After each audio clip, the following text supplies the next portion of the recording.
जगतसिंहपुर ठारे प्रमेय पक्षर वृक्षरोपण कार्यक्रम अनुष्ठित होईछि। अवसर में स्थानीय कंटा बल्लभपुर ठारे थिबा एक पार्क रे वृक्षरोपण करा जायतिला। एथिरे जगतसिंहपुर विधायक तथा जिला योजना कमिटी अध्यक्ष अमरेन्द्र दास और जगतसिंहपुर पौराध्यक्षा अर्चना सिंह सह वो विशिष्ट व्यक्ति जोगदे विभिन्न वृक्षरोपण करथिले। कार्यक्रम को प्रमेय जिला प्रतिनिधि सिद्धार्थ दास परिचालना करथिले।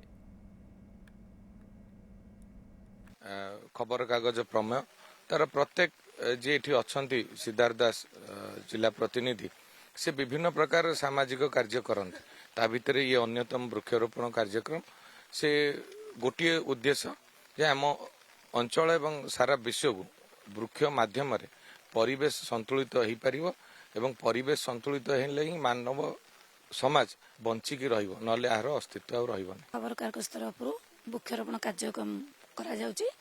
यार मुख्य उद्देश्य होचे परिवेश प्रदूषण बर्तमान होद्वारा आम विभिन्न प्रकार रोग आक्रांत होचे जहाँ निश्चय समाज में एक विपदजनक घटना। तो सही समय आम वृक्ष ही आमको सहारा हो कारण वृक्ष ही जीवन।